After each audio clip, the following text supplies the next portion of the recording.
ఈ సూర్యుని కింద ప్రతి ప్రయత్నంకు ఒక సమయం కలదని మన ప్రభు సెలవిచ్చాడు. విత్తనాలు విత్తుటకు, కోత కోయుటకు, ఒకడు జన్మించుటకు, ఒకడు మరణించుటకు, సమస్తమైన ప్రతి కార్యమును ఏది ఏ సమయంలో జరగాలో ఆ సమయంలో జరుగుటకు దేవుడు ఒక సమయంలో ఒక కాలం నిర్దేశించున్నాడు. అదే రీతిలో మన ప్రభు అయిన యేసుక్రీస్తు వారు యోహాను సువార్త 2వ అధ్యాయం 1వ వచనం నుండి యేసుక్రీస్తు ప్రభువారును ఆయన శిష్యులను కానాను అనేటువంటి ఊరిలో ఒక విందుకు పిలువబడినప్పుడు యేసుక్రీస్తు ప్రభువారి యొక్క తల్లి మరియమ్మ గారు యేసుక్రీస్తు ప్రభువారి దగ్గరకు వచ్చారు.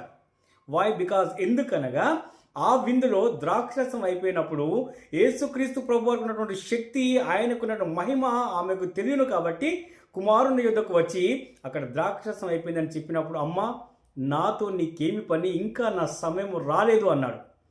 అంటే దేవాతి దేవునికి ఏ కార్యము జరిగించటకైనా ప్రతి దానికి ఒక సమయం నిర్దేశించుకుంటాడు. ఆయన సమయం వచ్చినప్పుడు యెహోవా నాకు నేను తగిన కాలంలో ఈ కార్యం చేయటకు నేనే త్వరపెట్టేదని అన్నాడు.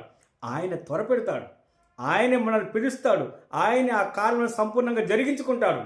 అందుకే ప్రియమైన దేవుని ప్రజలారా, దేవుని బిడ్డలారా, ఏ పనుల విషయమై, ఏ కార్యముల విషయమై దేవుని సన్నిధిలో ప్రార్థన విజ్ఞాపనల చేత ఆయన స్థిరపరుస్తూ నిలిచి ఉన్నారో, కనిపెట్టుకొని ఉన్నారో, ఇదిగో తగిన సమయం మందు ఆయన సమయం వచ్చినప్పుడు మనుష్య కుమారుడు మహిమపరచబడినట్లుగా బలమైనటువంటి కార్యములు జరిగిస్తాడు. అట్టి కృపను పరిశుద్ధాత్మ దేవుడు మనందరికీ దయచేయును గాక. ఆమేన్.